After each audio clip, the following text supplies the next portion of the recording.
selamat datang di Perspektif Talk. Kembali kita berbincang-bincang dan belajar dari berbagai macam sudut pandang. Kali ini kita akan belajar tentang politik dari sumbernya langsung, Dr. Winta. Oke. Dari UI ya? Doktornya dari UI. Doktornya dari UI, oke. Asalnya dari Bali? Asalnya dari Bali, sekarang aktif mengajar di sini. Oh, di Udayana? Di Udayana. Oke. Beliau juga merupakan salah satu pebisnis. Iya. Founder dari Baru belajar. Mangsi. Bisnisnya baru belajar. Okay. Kalau politiknya boleh ditanya. Mangsi Grill Master. Sekarang apa tagline? Mangsi Grill Master. Mangsi Grill Master ya. Oke. Kali ini kita ada di Mangsi Grill Master di Teuku Umar Barat. Salah satu cabang yang masih udah banyak banget sekarang. Oke, topik kita hari ini adalah tentang demokrasi. Mungkin 1 jam ke belakang nanti kita akan bicara tentang demokrasi. Saya sendiri adalah orang yang awam di ilmu politik dan tentu konten ini kita tujukan kepada teman-teman yang tertarik terhadap politik atau tertarik terhadap pembenahan bangsa mungkin dan tidak tahu apa sih haknya atau kewajibannya, aturan-aturannya, sehingga kita malas dan mengurungkan niat kita untuk kita ikut dalam terus kita memperbaiki atau membuat bangsa ini jadi lebih baik. Nah, oke. Mungkin yang pertama kita akan mulai dengan demokrasi dulu. Oke, demokrasi. Bisa dijelaskan ya sedikit, apa itu demokrasi sih? Demokrasi kalau misalnya kita ngobrolin politik, demokrasi kesannya berat banget. Oke. Kita padahal berdua di sini ini dalam kafe loh sebenarnya. Kafenya Rocky Gerung. Jadi kayak kenapa sih 2 orang ini milih topik politik, demokrasi di tengah kondisi yang kayak gini gitu ya. Nah, sebelum jauh-jauh ngobrolin soal itu, sebelum soal demokrasi kita mungkin ngobrolin soal politik sedikit. Saya mau singgung soal politik karena mustahil ngomongin demokrasi sebelum ngomongin politik. Tetapi kalian bisa pasti nge-offin video ini ya. Begitu kata politik dan demokrasi dikumandangkan gitu ya. Tapi sebenarnya kayak politik itu nggak seberat itu. Cuman kadang orang ngebawainnya sok serius, pakai terminologi yang nggak dimengerti sama orang lain. Apa itu terminologi? Terminologi ya itu aja udah berat ya. Jadi pakai kata-kata yang kadang-kadang ya itu apa sih maksudnya? Oke, skip, anggap aja saya ngerti kayak gitu ya. Jadi stigmatisasi si politik ini selalu dianggap sebagai sesuatu yang kotor, yang licik, pertarungan antar orang yang nggak pernah sebenarnya memikirkan kepentingan publik, cuman mengatasnamakan publik doang gitu ya. Nah, politik itu memang sebenarnya seni bernegara. Ya. Kenapa demokrasi menjadi satu topik paling penting dalam politik itu karena demokrasi itu adalah salah satu bentuk pemerintahan.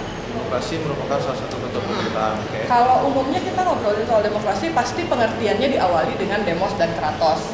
Demos adalah rakyat, kratos adalah kuasa. Jadi demokrasi adalah kuasa rakyat. Nah, anak SD juga tahu gitu, kayak di SMA juga kita diajarin, terus bedanya apa gitu ya.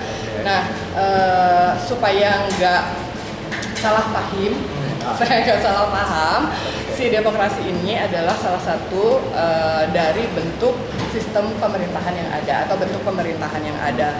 Jadi bentuk-bentuk pemerintahan itu bisa dibagi menjadi jumlah orang yang memimpin. Nah, pemerintahan oleh satu orang kadang disebut sebagai monarki. Kemudian ada juga yang disebut otokrasi atau otoriter. Kemudian pemerintahan oleh sedikit orang kadang disebut sebagai oligarki. Kemudian pemerintahan oleh banyak orang itu disebut sebagai demokrasi.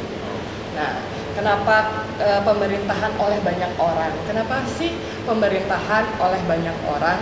Kenapa sejak abad ke-19 di Eropa begitu pertama kali demokrasi dikumandangkan, dia mampu bertahan sampai detik ini dan dipergunakan oleh sebagian besar negara-negara yang ada di dunia. Nah, ada nggak monarki? Ada di beberapa tempat monarki konstitusional. Kemudian, karena itu warisan dari dulunya udah monarki, tetap monarki. Tetapi monarki juga dia ada konstitusinya gitu, sehingga nggak tidak menjurus ke pemerintahan satu orang yang otoriter gitu. Jadi monarki konstitusional, demokrasi juga ada demokrasi konstitusional. Nah, si demokrasi ini kayak tadi asal katanya dia adalah kuasa rakyat dan melibatkan banyak orang. Jadi kunci demokrasi di dalam demokrasi salah satunya adalah publik. Nah, ketika demokrasi itu dijadikan sebuah teori dalam ilmu politik, ada 6 syarat setidaknya dari demokrasi. 6 syarat dari demokrasi. Ada teoritisi namanya Henry B. Mayo. Nah, si Mayo ini bilang paling tidak ada 6 nilai dari demokrasi. Yang pertama, menyelesaikan perselisihan secara damai. Jadi dalam demokrasi itu konflik itu biasa. Perselisihan itu adalah suatu hal yang biasa, tetapi penyelesaian konfliknya secara damai. Makanya akhirnya ada musyawarah, ada tools-tools dalam demokrasi, itu ada musyawarah, ada institusi-institusi demokrasi kayak eksekutif, legislatif, yudikatif, partai politik, dan media. Nah, kenapa media disebut sebagai pilar kelima demokrasi? Ya karena itu. Karena dia punya upaya atau punya peran dalam menyelesaikan konflik secara damai. Jangan sampai ada perang, kemudian gencatan senjata, hal-hal yang sifatnya fisik dan kekerasan gitu. Nah, itu nilai demokrasi yang pertama. Kemudian yang kedua, demokrasi itu menjamin terselenggaranya perubahan secara damai di satu masyarakat yang sedang berubah. Menjamin terselenggarakannya perubahan secara damai. Intinya damai lagi gitu kan. Intinya tadi juga perselisihan diselesaikan secara damai. Perubahan. Nah, masyarakat yang sedang berubah itu juga terselenggarakannya perubahan secara damai, misalnya perubahan atau peralihan pemimpin.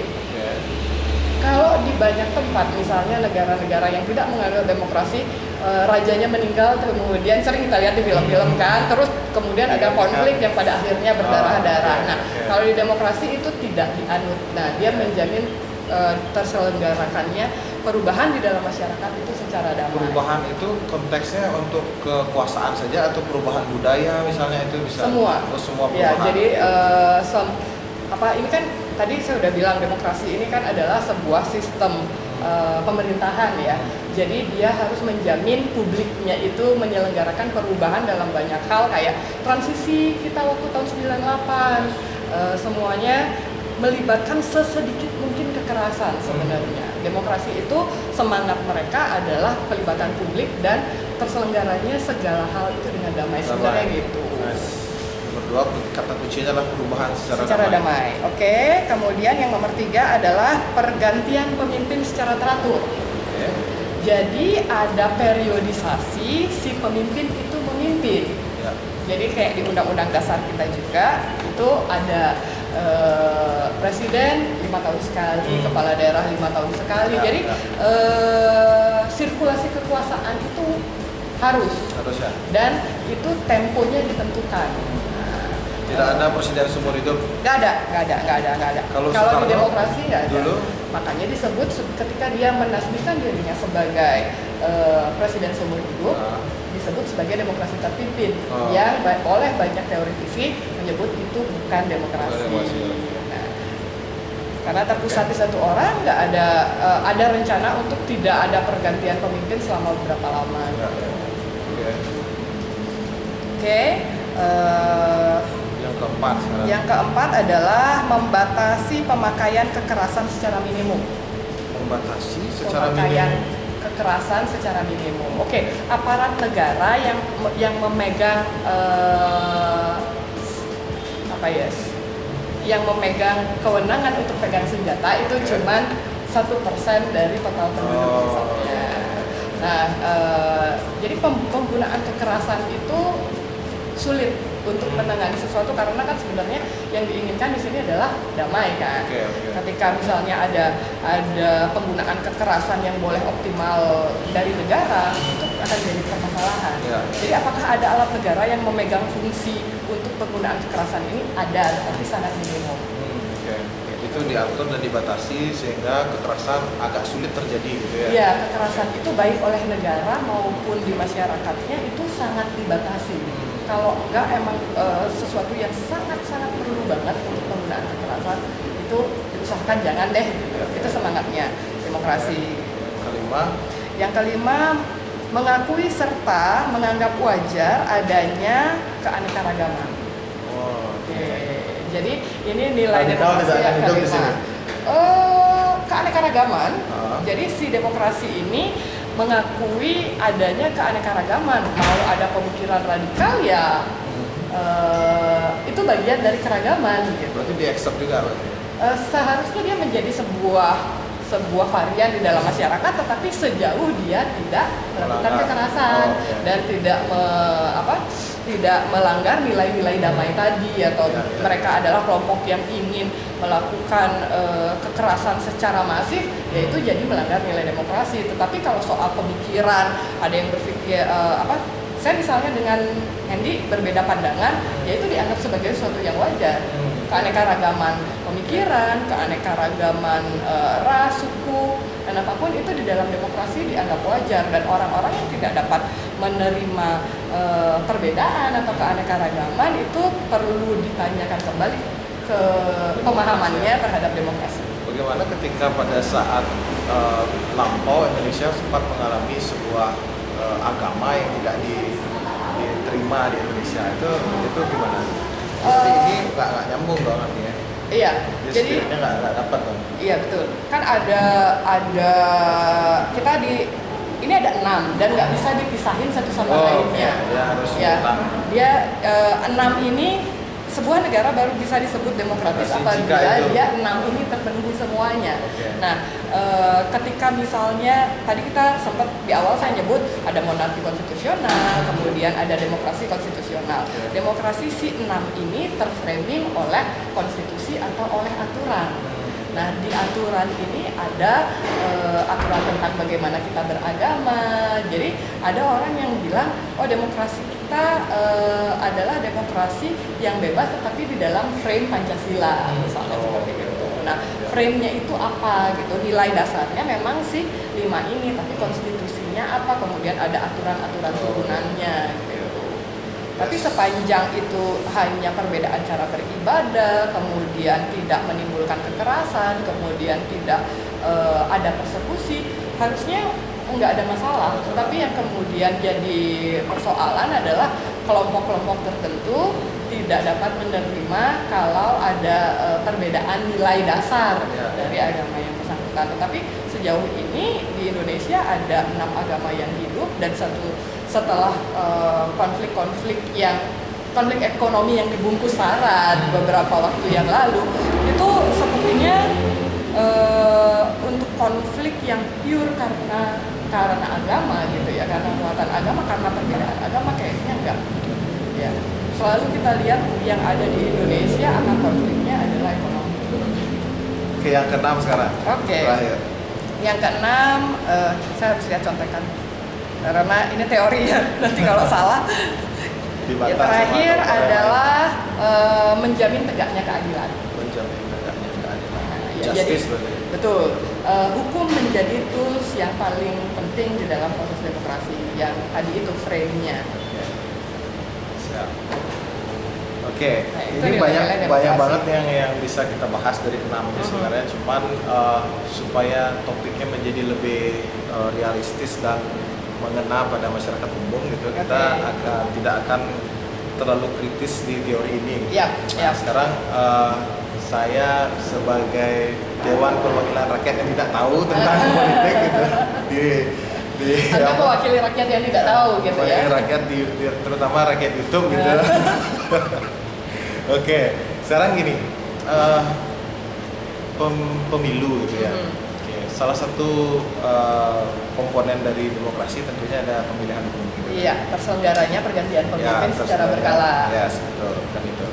Nah, tidak sedikit kita melihat sekarang di pemilu ini, terutama kita di Bali gitu, yang ada kaum yang tidak puas terhadap hasilnya gitu, karena contoh saja konkret saya bicara, misal contoh gini, kita adalah orang-orang yang terpelajar, yang melek demokrasi, yang memilih pemimpin sesuai dengan hati kita gitu, tetapi kita melihat ada kelompok-kelompok masyarakat atau orang-orang yang entah itu mungkin dalam tanda kutip informasinya kurang, terus wawasannya kurang, dia dijejali dengan dia harus memilih yang itu.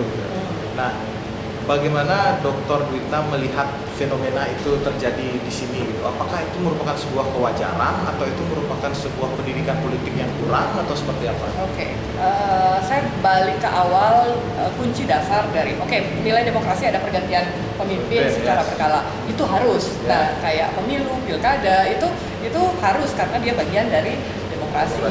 Nah, itu namanya demokrasi prosedural, belum demokrasi substansial. Ketika kita prosedural dan substansial. Nah, ketika kita bicara demokrasi ya, kalau misalnya kita mengecilkan arti demokrasi itu cuma di pilkada dan pemilu, sebenarnya kita hanya bicara soal demokrasi prosedural. Tapi kalau kita lebih jauh bicara soal pemimpin yang terpilih, kemudian pendidikan politik, kita udah mulai bicara soal demokrasi substansial. Jadi ini adalah sebenarnya dua hal yang terpisah yang diomongin oleh Hendika tadi ya. Kita ngomongin pemilu di satu sisi ngomongin hasilnya. Nah, yang mana nih yang mau dibahas terlebih dahulu? Tapi sebelum semuanya, ketika kita bicara soal sistem yang kita anut adalah demokrasi, berarti tadi di awal saya bilang soal publik. Ya, ada kuasa rakyat, berarti di sana kekuasaan dibentuk oleh publik, suara publik kemudian akui gitu ya, si tukang ojek online dengan Anda yang tadi menyebut diri sebagai berpendidikan dan memahami demokrasi, harga suaranya sama ya, one person, one vote, one value, ya kan? Nah, dalam politik, dalam demokrasi itu nggak ada si bangsawan suaranya lebih didengar dibandingkan si tukang ojek misalnya gitu ya, nggak ada. Jadi one person, one vote, one value. Nah, inilah yang membuat kemudian ekses dari apa yang disebutkan oleh Hendika tadi. Nah, ketika kita udah bilang kita akan menganut demokrasi, berarti di poin itu kita harus siap dengan proses pendidikan politiknya. Nah, pada saat proses pendidikan politiknya itu tidak disiapkan, maka yang terjadi adalah publik yang dapat dikacaukan dengan cara-cara seperti yang tadi itu, gitu. Tapi apakah kita bisa berdemokrasi apabila ada yang nyebut gitu kan? Satu negara baru siap dengan demokrasi apabila pertumbuhan ekonominya di atas 6%. Karena nanti GDP-nya berpengaruh misalnya sama tingkat pendidikan masyarakatnya, kemudian angka harapan hidup, dan seterusnya. Jadi kualitas ekonomi yang rendah dianggap berkorelasi dengan kualitas demokrasinya. Nah, ada hubungannya. Ada hubungannya. Kita ada disodorkan dengan teori yang seperti itu, tetapi teori tersebut juga dibantah oleh banyak sekali negara. Misalnya kita lihat India deh, ketika dia memulai, dia demokrasi dulu atau kesejahteraan ekonomi dulu. Ya. Nah, ini sebenarnya buah si malakama. Kalau misalnya kita ngomongin yang mana duluan. Nah, kalau India, dia demokrasi dulu baru dia perbaiki ekonominya. Nah, di banyak negara coba misalnya kita lihat Singapura. Apakah Singapura demokratis? Itu pertanyaan yang paling sederhana dengan tingkat pertumbuhan ekonomi yang sudah sangat baik gitu. Ya, apakah itu benar bahwa satu pertumbuhan ekonomi tertentu harus dicapai dulu baru kita bisa akan mencapai politik yang demokratis gitu. Nah, itu dipertanyakan lagi. Tapi kalau misalnya kita balik ke fakta atau realita yang tadi disebutin nama Hendika, bahwa dalam pemilihan kita seperti dihadapkan dengan sesuatu yang kayaknya ini jokes deh, gitu kan? Kita ngerasa ini jokes gitu. Kita udah tahu bahwa kita disodorkan dengan pilihan A yang kriterianya A, B, C, D gitu ya. Kemudian yang B, E, F, G GH gitu. Nah, kita udah menimbang-nimbang nih sebagai netizen yang rasional gitu ya. Terus kayak kita ngerasa enggak deh, tapi kok yang dipilih adalah si B yang bahkan nggak masuk kriteria buat kita pemimpin yang baik gitu. Lalu sudah ditetapkan, lalu kemudian kita harus menerima bahwa si B adalah pemimpin yang terpilih gitu. Nah, bisa jadi logika publik itu sangat berbeda dengan logika kita sebagai akademisi atau sebagai orang yang merasa melek politik gitu loh. Itu ya. Preferensi publik ini atau logika publik ini dibentuk oleh banyak sekali faktor. Nggak bisa. Jadi justru kita sebagai orang yang berpendidikan itu punya peran untuk mengedukasi publik. Tapi lagi-lagi ketika kita bicara soal edukasi publik itu adalah sebuah proses yang panjang. Nah, kalau kita ngomong soal momentum elektoral kayak pilkada atau pemilu, aktor-aktornya selalu butuh waktu yang cepat kan? Yes. Nah, si cepat dan jalan pintas ini apa? You name it kan? Gitu maksudnya. Ya memang dimungkinkan untuk mencari jalan pintas itu kan? Dimungkinkan. Pada akhirnya di saat ya kita selalu bisa mudah menemui mantan caleg, kemudian ataupun caleg jadi yang bersedia untuk bicara secara belak-belakan berapa sih modal yang mereka butuhkan untuk sampai di gedung dewan misalnya, paling tidak harus membiayai sebuah pertemuan gitu ya, paling tidak mereka harus membayarkan beberapa transportasi untuk orang yang hadir di pertemuan tersebut, istilah mereka butuh bensin. Kita bahas legislatif sedikit. Oke. Saya akan mewakili kaum skeptis di dalam politik gitu, jadi mohon disadarkan. Anda wakil dari banyak sekali pihak ya, sepertinya. Saya wakil kaum skeptis sekarang. Oke, legislatif ya. Nah, legislatif ini kan kalau nggak salah nih ada 3 tingkatan ya. Iya. DPR, DPRD tingkat 1 dan DPRD tingkat 2. Iya. Sekarang nggak disebut sebagai tingkat sih. DPR RI, DPRD provinsi, dan DPRD kabupaten kota. Kalau tingkat 1, tingkat 2 itu sepertinya zaman Orde Baru. Sepertinya beliau ini lahir pada masa Orde Baru ya. Saya pada saat Bung Karno lagi Soeharto memimpin, saya sudah ini demo tahun 98. Oke, bisa dijelaskan nggak sih, mungkin sedikit simpel aja, apa sih perbedaannya, terus apa sih yang menjadi tugas utamanya, sedikit saja dulu, nanti karena akan agak panjang gitu, di 3 level ini. Oke. Sebelum ngomongin soal legislatif doang, kita harus ngomongin soal 3 benda, eksekutif, legislatif, sama yudikatif. Nah, kerjaannya si eksekutif sama legislatif ini sebenarnya pekerjaan yang check and balance. Nah, dalam sistem yang seperti Indonesia anut, yakni presidensial, di mana eksekutif sebenarnya punya wewenang yang cukup besar. Tetapi sekali lagi ada adagium atau ada ungkapan yang bilang power tends to corrupt, absolute power corrupt absolutely. Ya. Jadi kalau orang punya kekuasaan yang cukup besar, pasti ada tendensi atau ada kecenderungan untuk korupsi. Kemudian apalagi kalau kekuasaannya itu absolut, dia pasti korup. Nah, gimana caranya supaya si kekuasaan ini tidak absolut? Ada benda-benda atau ada organ-organ yang harus disesuaikan fungsinya. Si eksekutif ini punya fungsinya sendiri, si legislatif ini punya fungsinya sendiri. Nah, jadi si legislatif punya 3 fungsi utama. Legislatif punya 3 fungsi utama. Apa aja kira-kira? Bapak skeptis? Kuliah ilmu politik. Legislatif 3. Silakan. Legislatif, salah satu fungsi legislatif yang paling utama itu adalah fungsi pengawasan. Jadi si eksekutif ini kan punya kekuasaan tuh. Nah, kekuasaan eksekutif ini diawasi oleh legislatif. Kemudian yang kedua, dia punya fungsi anggaran. Jadi kayak misalnya tiap tahun nih ada bupati yang di DPRD melakukan laporan pertanggungjawaban, laporan tersebut diterima atau ditolak. Ini fungsi pengawasan dan fungsi anggaran, dan nanti dia bersama-sama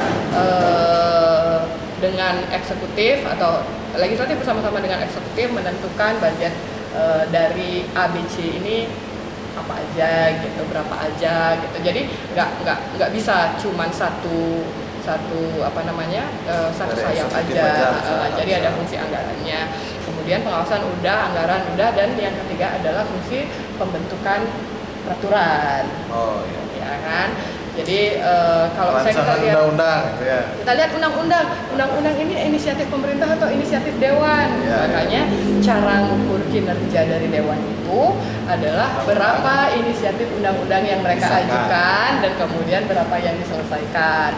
Nah, ketiga level tadi memiliki 3 fungsi tadi juga. Oke. Jadi kalau di kabupaten kota mereka punya fungsi apa sih? Mereka punya fungsi pengawasan. Siapa yang diawasi? Pemerintah di level kabupaten kota gitu. Makanya kita lihat sering ada misalnya rapat DPRD kota dengan stakeholders pemerintahan kayak dinas terkait atau wali kota atau bupatinya, itu mempertanyakan satu kebijakan yang diambil oleh pemerintah. Misalnya kenapa Mall X diberikan izin padahal parkirnya nggak pas kayak gitu. Ya banyak sekali hal-hal yang seringkali kita lihat sebagai efek atau sebagai akibat dari fungsi pengawasan tersebut. Kemudian anggaran juga udah saya sebutin tadi, ada laporan pertanggungjawaban yang harus dilaporkan setiap tahun dari pemerintah ke DPR dan seterusnya. Kenapa sih harus ada hal yang seperti itu? Balik lagi tadi yang di awal, kalau misalnya kekuasaan eksekutif yang begitu besarnya itu tidak diawasi, maka akan menjadi persoalan. Lalu yang terakhir adalah pembuatan undang-undang di level nasional, lalu perda-perda di level daerah, di provinsi dan juga di kabupaten kota. Kabupaten kota perda juga ya. Ya. Oke. Terus berarti sekarang 3 fungsi utama itu ya. Tadi eksekutif itu kan bupati, wali kota, gubernur dan presiden. Kalau legislatif DPR DPR RI, DPR provinsi dan DPR di kota. Betul. Kalau yudikatifnya apa? Kalau yudikatif itu adalah kekuasaan yang berkaitan dengan hukum, kayak pengadilan negeri, pengadilan tinggi, Mahkamah Agung. Oke, pengadilan. Ini 3 ini termasuk pemerintah atau gimana? Maksudnya? Pemerintah itu siapa? Eksekutif, legislatif, dan yudikatif atau eksekutif saja kata pemerintah? Oh iya, kata Atau pemerintah. Kata Beda. pemerintah itu adalah ini 3 sayapnya. Oke. 3 ini berarti sayap dari pemerintah. Gitu ya. Oke. Nah sekarang gini, kita di pemilihan DPRD kan, pemilihan DPR gitu, DPR ketiga itu. Pemilihan legislatif. Pemilihan legislatif. Kemarin berbarengan dengan Pemilihan presiden. ya. Betul. Oke. Nah, pertanyaannya gini, apa aja sih hak dari saya gitu ketika saya sudah mencoblos si A gitu misalnya Dalam pemilihan di dalam legislatif, pemilihan legislatif. Oke. Yang sekarang itu kan kecenderungannya masyarakat itu tahu bahwa sudah nyoblos ya udah gitu aja, 5 tahun lagi nyoblos lagi terus udah gitu. Nah, pertanyaannya kita tuh emang gitu atau apa gitu? Oke. Sekalian memberikan edukasi politik. Iya. Oke, banyak yang nanya kayak gitu. Apakah si nanti orang yang kita coblos ini masih punya ikatan nggak sih sama kita selaku konstituen? Iya. Nah jadi ini baru juga konstituen, pasti banyak yang nggak tahu tuh. konstituen itu adalah orang-orang yang diwakili. Jadi paling gampang kita menyebut wakil dan pihak yang diwakili. Ini Bu Dokter terlalu tinggi bahasanya, mohon maaf ya. Gimana ya nyebutnya ya? Jadi kita masyarakat punya mereka namanya wakil rakyat. Kita ini masyarakat. konstituen. Kita ini konstituen. Konstituen itu adalah yang memilih orang yang bersangkutan. Yang tidak memilih? Yang tidak memilih tidak dapat disebut konstituen. Jadi biasanya misalnya nih saya memilih Hendika.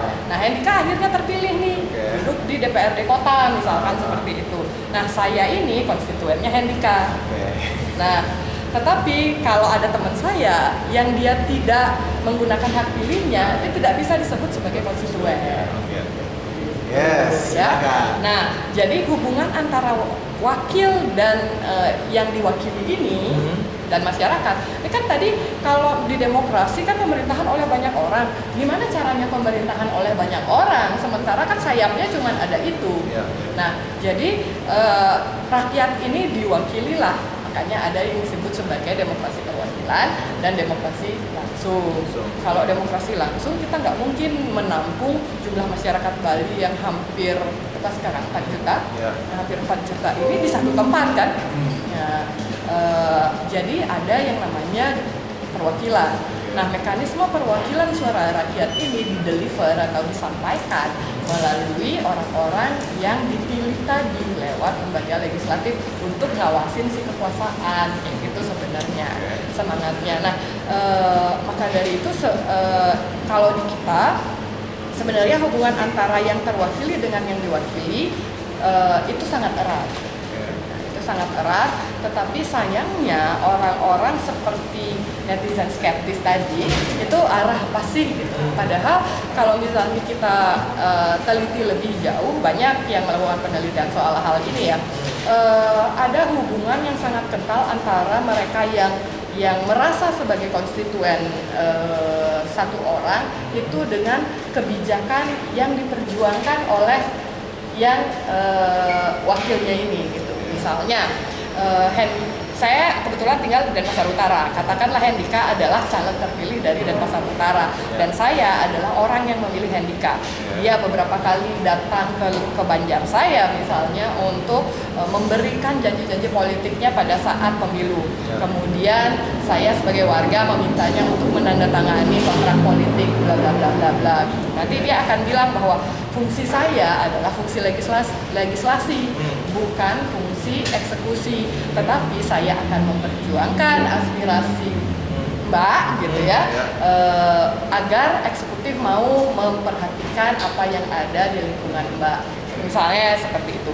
Nah, dia kan udah tanda tangan nih kontrak politik sama saya. Kemudian ketika saya melihat saya sebagai publik, sebagai konstituennya dia, begitu dia duduk di sana, mungkin ada suatu hal yang nggak bisa dia lihat gitu ya, atau dia lupa, atau dia nggak keliling-keliling gitu. Saya harusnya punya hak untuk bilang, Pak Hendika, Anda kan sudah terpilih dan mewakili daerah pemilihan Denpasar Utara. Jadi saya sebagai warga Denpasar Utara yang juga konstituen Anda harus memberitahu bahwa ada jalan rusak di lingkungan ini. Tolong diperjuangkan. Terus nanti Pak Hendika akan bilang, mohon maaf Mbak, saya bukan di komisi jalan rusak. Gitu. Iya, betul Bapak, fungsi Bapak bukan di komisi jalan rusak. Misalnya si Bapak ini adalah komisi pendidikan, tetapi adalah kewajiban dari wakil ini mendengar apa yang menjadi keluhan warganya dan kemudian menyampaikan kepada rapat-rapat dewan yang terhormat itu tentang keluhan masyarakatnya. Makanya di DPR sering kita dengar istilah masa reses dan masa sidang. Nah, masa reses sebenarnya adalah sebuah masa di Saya yakin mana pasti banyak yang nggak tahu. ada dua masa di legislatif, namanya masa reses sama masa sidang. Kami kan kaum skeptis, kami nggak tahu ya, terserah lu mau ngapain gitu. Kalau skeptis nggak mau tahu berarti nggak nonton video ini. Betul. Nah, sekarang yang skeptis, mari belajar bersama. Oke, masa reses itu namanya aja reses gitu, istirahat sebenarnya. Tetapi masa reses bagi anggota dewan ini biasanya dipergunakan untuk menyerap aspirasi. Oh, gitu. Jadi nanti ada normalnya seperti itu. Seharusnya, karena si masa reses ini punya konsekuensi, namanya dana reses. Nah, si wakil ini punya dana yang memang peruntukannya untuk menyerap aspirasi. Dia harus keliling, dia harus mendengar lagi konstituennya dan segala macam. Terus pasti nanti netizen ada yang nanya tuh, emang ada yang kayak gitu? Jawabannya ada, seharusnya. Nah, sekarang pertanyaan gini, saya sebagai konstituen, saya tidak pernah tuh yang namanya ada pertemuan reses dan lain-lain. Itu apa yang terjadi kira-kira? Ya, bisa jadi sebenarnya sangat fleksibel aturan dari dana reses dan masa reses ini. Ada yang reses beneran tidur gitu ya. Fleksibel atau karet mungkin? Iya, saking karetnya jadi fleksibel gitu ya. Oke. Jadi dananya ada, kemudian misalnya DPR RI mereka ke daerah menyerap aspirasi, dan kadang-kadang inilah masalahnya. tadi kan saya contohin, kalau saya ini konstituennya Pak Hendika, kalau misalnya tetangga saya bukan konstituennya, sama Pak Hendika tuh tetangga saya kan publiknya Pak Hendika nggak sih, seharusnya kan Dapil Anda dan Pasar Utara. Tetangga saya harusnya yang Anda wakili apa yang bukan? Nah, itu gimana tuh? Kan seharusnya tetangga saya yang nggak milih dia pun harusnya adalah orang yang diwakili dan benar gitu kan. Gitu loh ya. Seharusnya karena wakil ini berdasarkan daerah pemilihan. Bukan siapa yang memilihnya. Betul. Nah, seringkali si wakil ini cuman memperhatikan konstituennya yang beneran kita ketahui milih dia. Nah, itu aja yang diajak rapat. Makanya Pak Hendika nggak pernah diajak rapat di surat aspirasinya. Karena yang terpilih di daerah pemilihan Pak Hendika bisa jadi bukan yang Pak Hendika coblos. Betul, karena saya Partai Republik mungkin yang besar itu gitu, salah coblos saya. Oh gitu ya, berarti ada pola gitu ya mungkin. Yang seharusnya dia itu diserap aspirasinya, tapi mungkin ya namanya politik gitu.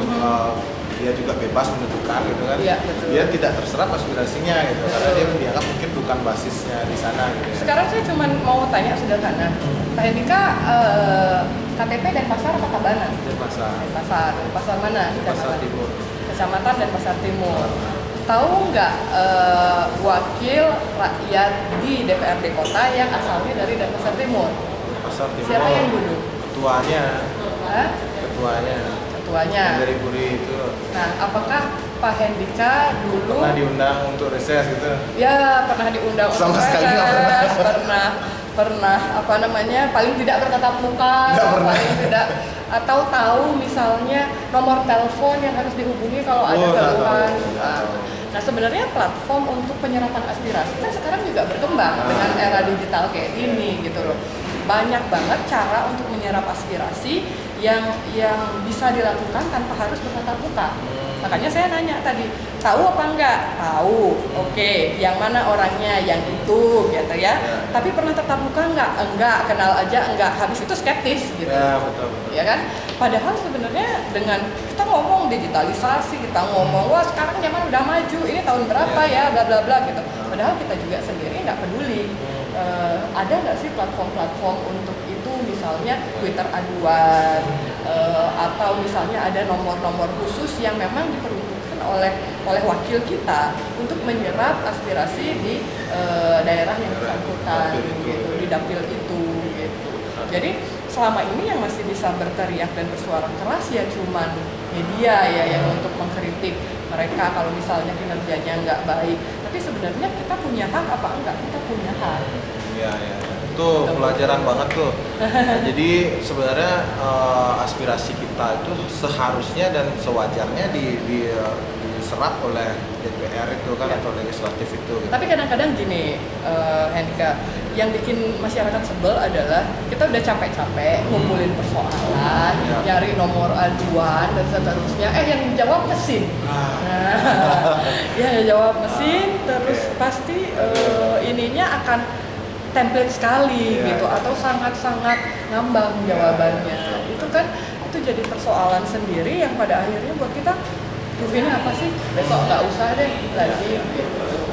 Nah, kalau misalnya masyarakat kapok ngasih aspirasinya, nah ini yang balik lagi ke pasal 1 tadi, power tends to corrupt, absolute power corrupt absolutely. Orang yang harusnya mewakili suara kita jadi tidak menjalankan fungsinya. Nah, mumpung kita sedang berbicara tentang aspirasi, kita lanjut dulu ke eksekutif. Jadi kita bahas ini. Sama nggak sih perannya atau apa sih perbedaannya? Boleh nggak sih kita menyampaikan aspirasi kita juga ke eksekutif? Nah, itu bisa dijelaskan. Tadi legislatif ada 3 nih, pengawasan, anggaran, sama pembentukan peraturan. Bagaimana dengan eksekutif? Nah, eksekutif ini sesuai namanya, eksekutif itu kerjaannya mengeksekusi. Nah, makanya masyarakat itu kadang lebih aware sama pilkada dibandingkan sama pemilu legislatif. Karena calonnya udah jelas dan kemudian wewenang eksekusinya jelas. Dia punya daya langkah yang lebih cepat dalam menghandle satu persoalan. Kalau legislatif baik, nanti kami sampaikan, akan kami perjuangkan. Nah, kenapa? Ya kayak parlemen. Kenapa parlemen namanya parlemen? Kenapa sih DPR legislatif itu nama lainnya parlemen? Karena di sana berasal dari kata Yunani, asal katanya adalah parle.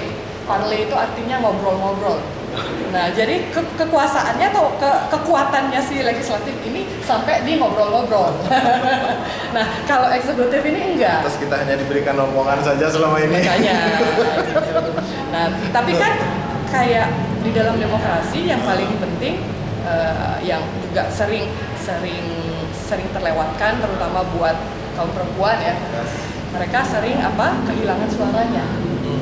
Kalau kita udah males, kita udah nggak mau menyalurkan apa yang kita pikirkan, nah pada saat itu kita kehilangan suara kita. Padahal demokrasi mensyaratkan keterlibatan publik, minimum apa yang kita pikirkan dan apa yang kita bicarakan. Gitu. Nah pada akhirnya balik lagi ke yang si eksekutif tadi, bedaannya parlemen yang kekuatannya pada ngobrol atau ngomong-ngomong. Parle. Ngobrol-ngobrol aja nih. Kemudian kalau eksekutif dia punya daya jangkau yang lebih luas dalam hal mengeksekusi sesuatu, kemudian apakah fungsi-fungsi seperti fungsi-fungsi penyaluran aspirasi kalau reses nggak ada, mungkin yang pernah dengar musrenbang, musrenbang, musyawarah rencana pembangunan itu diselenggarakan sama siapa? Sama Bapeda kan? Badan Perencanaan Pembangunan Daerah yang adalah bagian dari si eksekutif. Jadi dia punya juga channel penyerapan aspirasi, kemudian itu yang birokratisnya. Tetapi kemudian ada lagi kalau di presiden mereka punya nomor aduan tersendiri, kalau saya nggak salah 1708 atau berapa gitu. Jadi ada SMS aduan yang masuk tiap hari ke presiden dari masyarakat, dan itu perlu tim tersendiri untuk memilahnya ini untuk apa dan sebagainya. Kenapa orang jadi lebih senang ngadunya ke eksekutif dibandingkan ke legislatif? Ya, padahal seharusnya ngadunya ke legislatif. Iya, gitu. Nah, kenapa pada akhirnya jadi lebih senang ngadu ke eksekutif? Yang pertama orangnya jelas. Karena wali kota kan cuma ada satu, presiden cuma ada satu. Jadi apapun masalahnya yang salah wali kota dan presiden, seringkali kayak gitu kan. Padahal belum tentu. Gitu. Nah, itu akhirnya kesalahan persepsi karena kita mikirnya yang simpel aja. Tapi apakah eksekutif menjalankan proses menerima aduan, kemudian juga membuat peraturan, ada perwali misalnya, peraturan wali kota itu kan tidak melibatkan proses legislasi yang panjang, misalnya seperti perda kayak gitu. Nah, punya nggak dia kekuatan untuk membentuk aturan? Punya juga, penyerap aspirasi juga punya, gitu. Nah, dan bahkan bisa mengeksekusi langsung peraturan tersebut, dan dia jadi kalau di sebuah wilayah yang skupnya relatif kecil kayak kota, jadi gampang banget ditunjuk, oh ini Pak Wali tolong dong perhatikan kami, kayak gitu-gitu. Nah, jadi karena keterbatasan dari publiknya tadi ya mungkin salah satu alasan. Berarti mungkin juga bisa jadi masyarakat berpikir kenapa saya lebih enak mengeluh ke kota, bupati. Actionnya ada. Karena dia bisa dengan cepat mengeksekusi itu. Gitu. Actionnya ada. Karena supaya tidak parle-parle tadi. Iya, karena lebih panjang nanti kalau yang si parle-parle. Parle. Tetapi ya dia harus ada, karena apa? Karena tadi nggak mungkin. Kalau eksekutifnya benar. Kalau eksekutifnya juga menerima aduan dan nggak benar, apa yang terjadi? Oke. Kalau sedikit tentang yudikatif sekarang. Apa aja sih perannya? Berarti tentang hukum gitu ya? Iya dong, kan ketika jadi ada persoalan di dua sayap ini, siapa yang maju? Kalau bersekutu eksekutif sama legislatifnya gimana gitu ya kan? Berarti kemana kita mengadu ya? Itu jalan penentunya si hukum ini. Makanya tadi dia harus berdiri di frame konstitusi tadi kan. Nah, dinilai ke-6 itu apa? Dinilai ke-6 itu menjamin tegaknya keadilan. Nah, itu dia. Jadi harus ada jaminan atas tegaknya keadilan, dan itu adalah fungsi utama dari yudikatif. Kayak pengadilan konstitusi seperti itu. Mahkamah Konstitusi itu masuk ke dalam yudikatif, kemudian Mahkamah Agung. Jadi kalau tingkatan peradilan kan kalau kita tahu peradilan negeri di level kabupaten kota, pengadilan tinggi di level provinsi, Mahkamah Agung di nasional. Kemudian kalau MK itu cuma ada di nasional aja karena dia berhubungan dengan perselisihan pemilu dan dasar. Siapa yang memilih yudikatif? yudikatif Ada ini. partai politik nggak yang duduk di sana? Nah, makanya di beberapa kali kan sebenarnya sempat ada keributan. Kenapa sih orang partai politik bisa masuk ke yudikatif, misalnya seperti itu. Kayak penentuan jaksa agung, kemudian kita masih ingat beberapa nama seperti Patrialis Akbar, ada beberapa yang pada akhirnya menjadi persoalan gitu ya. Nah, siapa yang berhak duduk di kayak KPK gitu. Kemarin kan ribut KPK itu gara-gara apa? Gara-gara penentuan apa namanya komisioner KPK itu melalui beberapa cara. Salah satu cara yang harus dilalui itu adalah presiden mengajukan nama, kemudian nanti di DPR-nya ditentukan. Jadi memang dia prosesnya seperti proses legislasi. Ada pertemuan antara eksekutif dan legislatif di dalam menentukan sayap yang satu ini. Jadi nggak bisa hanya ditunjuk saja, itu nggak bisa. Berarti antara eksekutif dan legislatif yang ya, keputusannya adalah ditentukan oleh dua itu ya. Jadi apa mungkin bisa terjadi persekongkolan atau tidak? Antara legislatif dan eksekutif dalam penentukan yudikatif ini?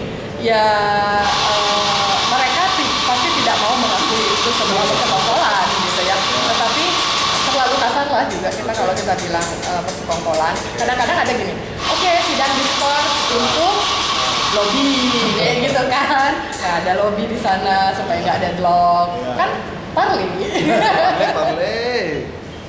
Oke, topik berikutnya adalah tentang di ilmu politik kita belajar yang namanya partai politik pastinya kan. Ya. Makanya iya ya, lima pilar demokrasi dulu ya. 5 pilar demokrasi tadi yang udah kita omongin, eksekutif, legislatif, yudikatif, media, dan partai politik. Ada media berarti ya? Ya, ada media dan ada partai politik. Itu 5 pilar demokrasi. Nah, sekarang nih nanti kalau di media kita ngomongin hoax. Parpol nih.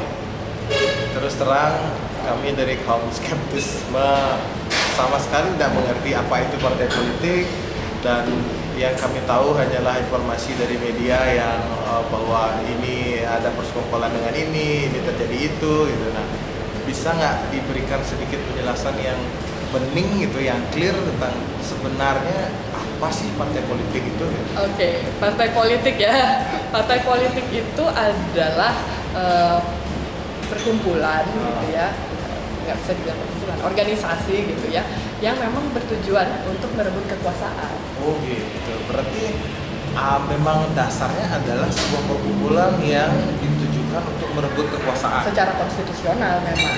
Ya, jadi banyak orang merebut kekuasaan bisa lewat jalur apa aja sih merebut kekuasaan.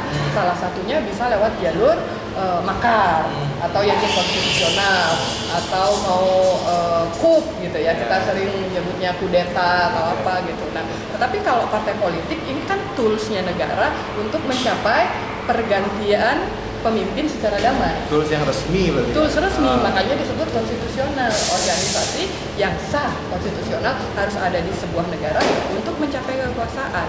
Dan guys, kalian harus ingat bahwa partai politik ini tools paling penting, tetapi suka diremehkan.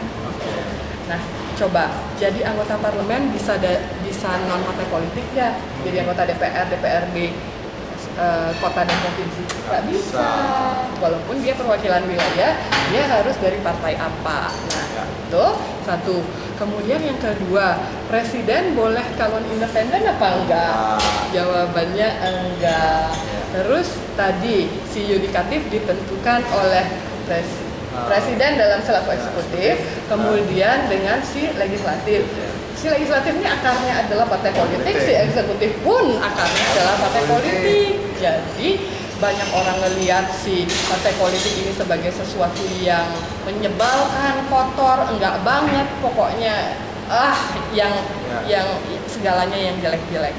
Nah, jadi mereka berarti dengan stigma yang kayak gitu, itu partai organisasi yang akan mengisi eksekutif, legislatif, dan yudikatif. Itu yudikatif nanti adalah hasil dari dua ini kan, paling tidak eksekutif dan legislatif ini yang nanti akan diisi berarti sama orang-orang yang tadi kita anggap jelek gitu. Kalau nggak ada orang yang melihat partai politik sebagai satu institusi yang sebenarnya memegang peranan sangat penting dalam sistem bernegara kita, maka seterusnya dia akan diisi oleh orang-orang yang dalam tanda kutip buruk gitu ya.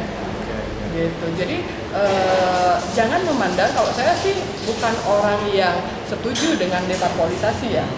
Deparpolisasi itu artinya negara nggak butuh partai, negara nggak ini gitu. Nah, saya bukan juga sih kalau nggak ada partai politik. Betul, karena di konstitusi kita semuanya mensyaratkan partai politik. Nah, jadi yang perlu kita catat adalah kita tidak perlu gusar gitu, karena ini adalah memang perebutan, memang organisasi yang tujuannya adalah merebut gitu.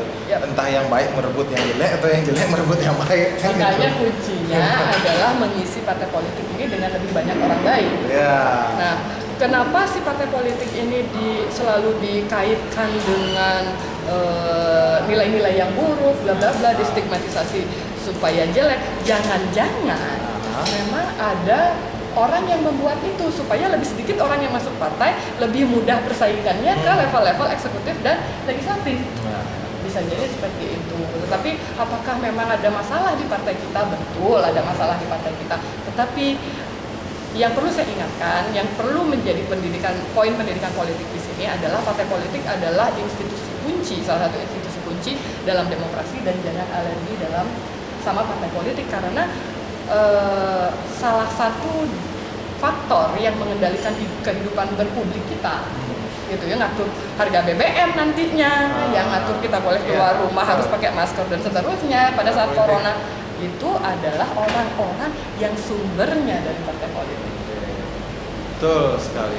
Jadi kalau mau merubah dari yang buruk jadi baik, misalnya ya harus masuk ke partai politik. Ya ada keterlibatan baik masuk sebagai anggota partai politik atau kalau tidak berusaha mempengaruhi partai politik itu. Misalnya banyak NGO perempuan yang sering mendorong keterwakilan perempuan di partai politik misalnya. Mereka tidak masuk ke partai politik tersebut, tetapi memberi insight kepada partai bahwa kita perlu ada perempuan di dalam partai politik karena begini loh, karena ini. Banyak suara yang sama sekali hilang ketika perempuan itu di-exclude gitu. Kayak bagaimanapun pengalaman perempuan tidak dapat terwakili oleh laki-laki dalam hal melahirkan, dalam hal apapun gitu, banyak hal, makanya diperlukan perwakilan perempuan. Nah, itu kelompok penekan yang berusaha bicara dengan partai politik. Kalau kita mau melihat tadi nilai yang ke-6 gitu, ada justice di sana. Bagaimana dengan patriarkis yang misalnya contoh ada wanita, kenapa nggak kita bagi 50% parlemen itu harus wanita, 50% itu adalah pria misalnya contoh gitu. Apakah itu bisa dikatakan sebagai parameter keadilan dengan pembagian gender seperti itu? Sebenarnya nggak bisa kayak gitu juga. Makanya disebut sebagai kebijakan afirmasi atau affirmative action. Kenapa nggak dibelah aja menjadi dua kayak gitu ya? Gender ini dibelah menjadi dua. Nah, si affirmative action itu semangatnya bukan itu sebenarnya. Si affirmative action ini sebenarnya semangatnya adalah menyamakan garis start.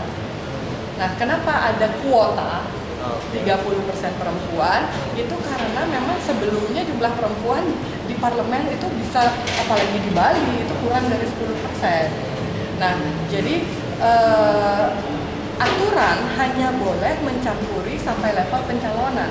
Kalau pada akhirnya publiknya tidak mempercayai perempuan sebagai wakilnya, kemudian tidak dipilih, ya itu adalah hak publik lagi. Kan tadi kita ngomongin, kita cuma boleh sampai kandidatnya yang kita kuotakan, tidak boleh sampai terpilihnya. Gitu. Karena kan yang milih ya terserah saya dong. Kalau saya misalnya perempuan tapi saya nggak mau pilih perempuan karena saya lebih percaya laki-laki lebih dapat menyuarakan apa yang saya pikirkan, ya saya nggak boleh dibatasi juga. Kalau saya juga pada akhirnya dibatasi harus milih calon perempuan juga, itu ya dirasa ketidakadilan bagi publiknya dong. Oke, terakhir kita akan bahas poin pilar kelima demokrasi. sejarah media. Oke. Yang saya tahu media itu adalah RCTI dengan sinetronnya, Bubur Naik Haji. Dan merek loh, sorry, boleh ya. Nanti saya cut sedikit. Dan misalnya media ada online, misalnya sosial media gitu. Yep. Kok bisa jadi pilar demokrasi ya? Ya. Sedangkan saya pikir media itu ya hanya untuk bersenang-senang, entertainment dan lain-lain. Ya. Sebenarnya akan pecah logika saya. ya.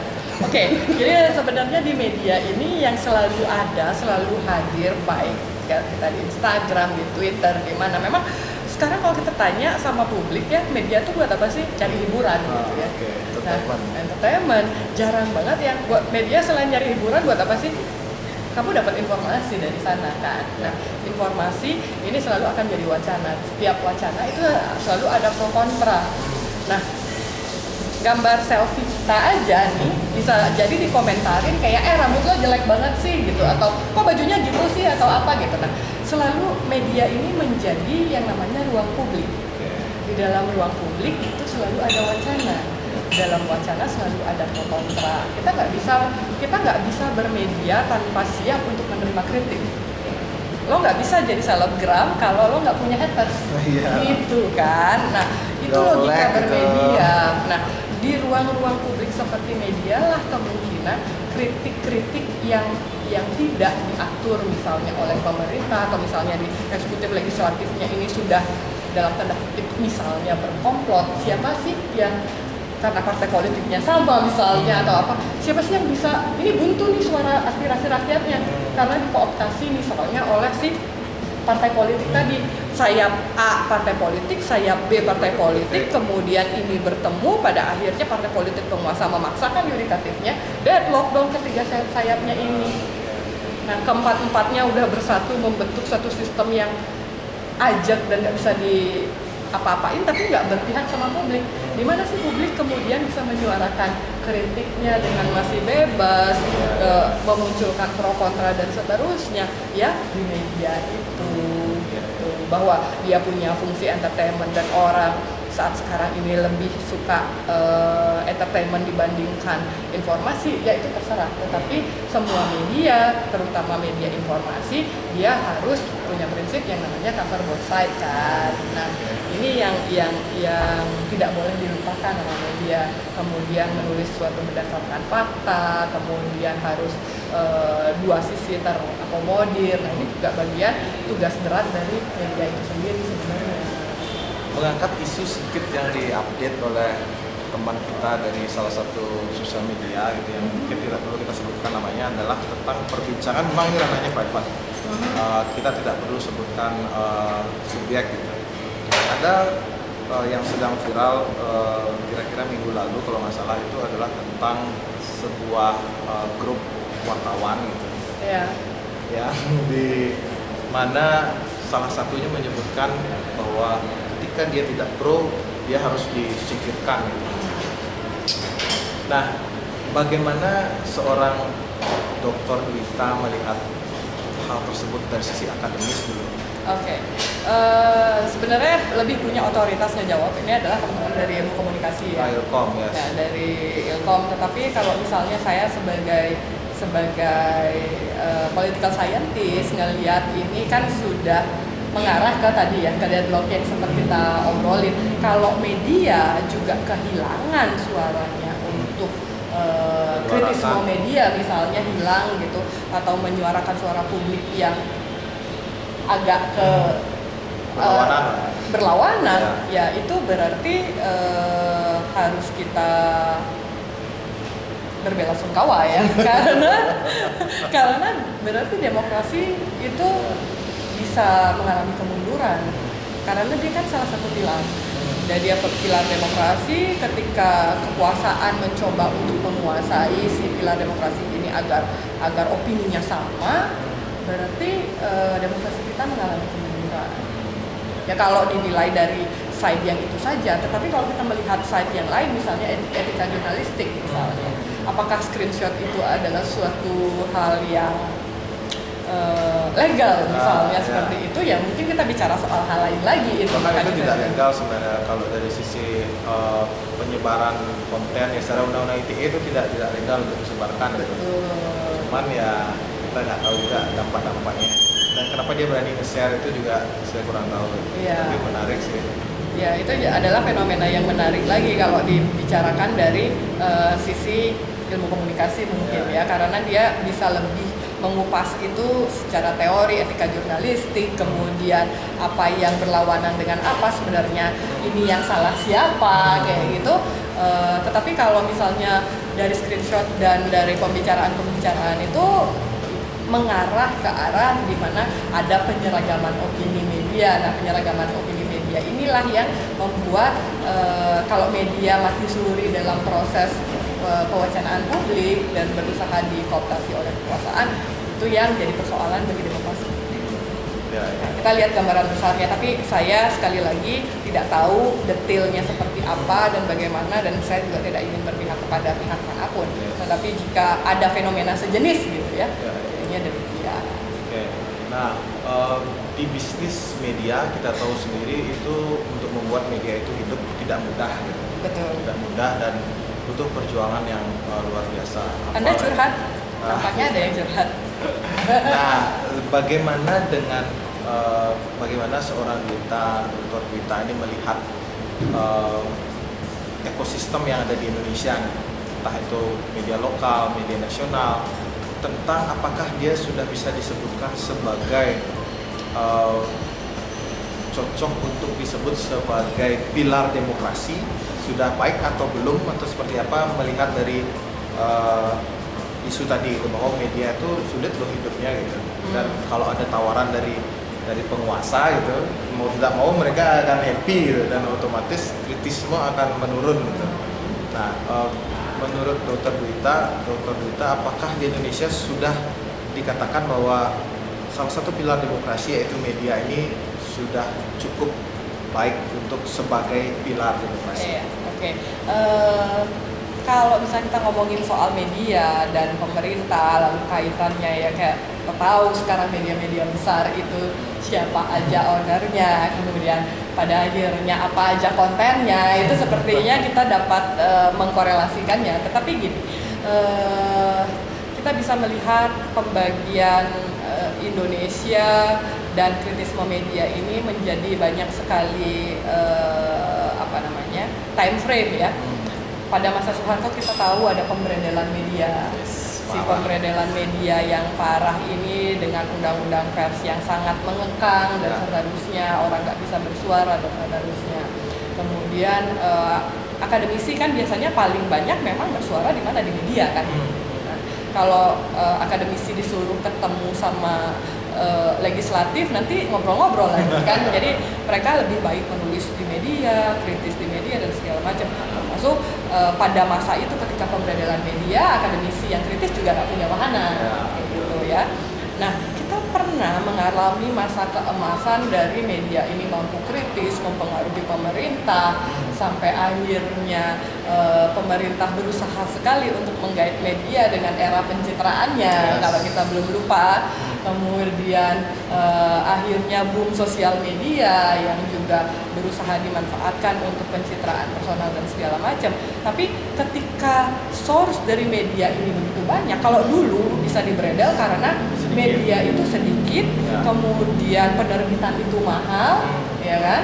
Nah, teknologi berjalan yang pada akhirnya membuat media sosial ada di mana-mana, kemudian web based media yang berbasis web sangat segala cepat, macam, sangat cepat, kemudian dituntutnya kecepatan, tidak lagi dituntut soal kedalaman gitu ya. Pada akhirnya itu menjadi ketika dia boom media ini, media mampu, semuanya kuncinya adalah media. Kita sempat ya pada saat masa SBY kita sempat sekali mengalami hal itu. Nah, tetapi kan kemudian media udah mulai banyak ketika itu. Tapi belum seperti sekarang sosial medianya. Media udah mulai banyak. Nah, disinilah kemudian pebisnis media menjadi mengalami masa keemasannya kalau bisa dibilang begitu ya. Nah, masa keemasannya dan semua orang jadi melirik bisnis media sebagai sesuatu yang mungkin saja ini adalah hal yang menjanjikan beberapa tahun kemudian. Akhirnya banyak orang yang punya bisnis media, dari bisnis media ini banyak wartawan yang merasa misalnya mampu untuk memanage keluar kemudian bikin sendiri ya. Itu banyak banget sih sekarang wartawan yang buat web dan media online. Iya. Nah, banyak banget apalagi kemudian mengutamakan kecepatan. Dan akhirnya berlaku demand and supply kan. Iya. Karena banyak kemudian nanti bertarungnya apa? Oh, bertarungnya di followers, bertarungnya di jumlah pembaca, di berapa visitorsnya dan segala macam. Akhirnya kita seperti nggak bisa membedakan antara satu media sama media lainnya. Nah, tapi siapa sih yang sebenarnya diuntungkan dengan adanya banyak media ini dan kemudian pembaca yang mulai tidak hirau akan informasi tetapi lebih kepada hiburan, lalu pemerintah yang sibuk sendiri dan kemudian mereka berusaha mengkooptasi media dan mereka juga udah mulai berpikir bahwa bagaimana caranya memviralkan sebuah kebijakan, which is good gitu. Jadi publik jadi terinformasi dengan apa yang sedang dikerjakan oleh pemerintahnya dengan cepat lagi gitu kan. Nah, tapi ketika pada akhirnya bisnis media kita bicara selaku bisnis, tidak bicara selaku tadi media informasi yang pilar demokrasi itu, ya pasti beda framingnya gitu loh. Pasti ada kepentingan lain selain kepentingan untuk cover both side dan mengutamakan fakta, kedalaman dan seterusnya. Nah, kalau sekarang fakta, kedalaman ini itu yang lain udah ganti beritanya, kita baru besok nayangin yang ini dengan lebih dalam. Nah, berapa orang sih sebenarnya orang yang masih bersedia membaca koran sekarang atau melihat kedalaman dari sebuah konten? Sangat rendah sekali sih. Nah, itu dia masalahnya. Ada beberapa koran yang masih berusaha dengan tetap bertahan dengan kedalamannya, dengan idealismenya. Tetapi akhirnya pasarnya siapa? Pasarnya adalah pembacanya kan. Ya, Kompas itu sulit banget bacanya dulu. Sekarang nggak tahu sih, udah nggak pernah baca Kompas. Nah iya, banyak akhirnya orang-orang keren sih dalam ini ya. Tapi berapa, coba teman-teman milenials baca Kompas nggak? 0, sekian. Saya termasuk dulu yang baca Kompas dan sangat menikmati baca Kompas Minggu karena di Kompas Minggu itu biasanya ada dalam satu minggu tuh ada kejadian apa aja terus didalami, terus pokoknya di teras minum teh sambil baca Kompas Minggu tuh udah asik banget gitu. Nah sekarang saya rasa udah nggak ada lagi. Pun misalnya kita beralih ke kompas.com itu adalah dua hal yang berbeda dengan baca koran Kompas gitu. Oke. Tidak terasa sudah 1 jam kita berbicara. Saya sedikit mereview dulu sebelum nanti Dr. Rita bisa memberikan final konklusi untuk tentunya pendidikan politik kepada kaum skeptisme mungkin atau masyarakat yang belum terlalu melek tentang politik gitu. Nah, jadi tadi ada 6 nilai dari demokrasi, yaitu menyelesaikan persisian secara damai yang pertama, terus yang kedua menjamin perubahan secara damai, yang ketiga terjadinya pergantian pemimpin secara teratur, lalu yang keempat membatasi kekerasan, yang kelima adalah mengakui keanekaragaman, dan yang keenam menjamin tegaknya keadilan. Nah, jadi itu 6 nilai demokrasi. Lalu diskusi kita lanjutkan tadi ke 5 pilar demokrasi. 5 pilar demokrasi itu yang pertama ada eksekutif, legislatif, yudikatif, lalu partai politik, dan yang terakhir media. Kita udah bahas tuntas tadi ke-5 pilar itu. Terima kasih waktunya. Silakan diberikan konklusinya atau masukan atau apa informasi-informasi penutup untuk kawan-kawan yang menonton video ini. Silakan. Oke, karena tadi kita ngobrolin demokrasi, juga nilai-nilai demokrasi dan juga pilar-pilar demokrasi, yang paling penting pengen saya sampaikan di sini bahwa publik punya hak mereka di dalam demokrasi ini. Jadi jangan pernah ngerasa bahwa kalian bukan siapa-siapa, suara kalian tidak didengar. Dalam demokrasi ini semua orang yang udah punya hak pilih gitu ya, sebenarnya bisa menghukum mereka yang nggak perform gitu. Jadi suara Anda itu berharga dan suara Anda juga suara saya nilainya sama. Jadi ya, tidak pernah ada perbedaan di dalam demokrasi antara nilai suara satu orang yang pendidikannya tinggi dengan orang yang sama sekali tidak sekolah. Itulah nilai demokrasi yang salah satunya bikin demokrasi ini bisa meluas dari abad ke-19 sampai sekarang. Nah, di sisi lain, ketika kita mulai bicara soal pilar demokrasi, selain kita harus memperkuat seluruh pilar yang ada, kita juga tidak boleh menganaktirikan satu pilar. Kita nggak boleh, seringkali kan kita menganaktirikan legislatif, kita menganaktirikan partai politik. Sebenarnya kalau kita sadari dan kita cermati obrolan yang tadi, partai politik punya peran yang besar banget, dan jangan sampai negara ini mengalami deparpolisasi. Jangan sampai juga parpol ini diisinya oleh orang yang buruk. Kalau Anda ngerasa mampu, tahu, bisa merubah, masuk ke dalam partai politik atau berikan masukan kepada partai politik.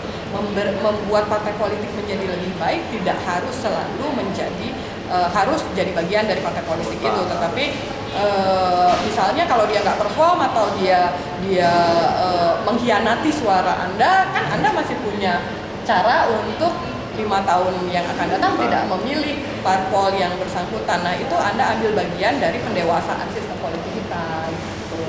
Dan yang terakhir, soal media, kita masih tunggu di era boom media seperti yang sekarang ini, apalagi nih yang akan terjadi. Tetapi media sebagai sebuah pilar demokrasi itu nggak bisa dinegasikan, karena bagi publik media adalah satu-satunya saluran yang non birokratis sepertinya, gitu, yang bisa disampaikan keluhan, dan bahkan partai politik, eksekutif, legislatif, bahkan yudikatif itu menggunakan media untuk caranya menyerap aspirasi Anda semua. Jadi jangan alergi sama politik, nggak perlu skeptis sama sistem yang ada, dan sistem demokrasi ini katanya sistem terbaik yang pernah ada, walaupun dia adalah the best of the worst katanya. Karena belum ditemukan sistem yang lebih baik dari ini gitu. Ya, itu aja sih. Oke, terima kasih Dr. Rita. Thank you. Sampai jumpa di perbincangan kita perspektif talk yang lain. Sampai jumpa, bye-bye. Bye.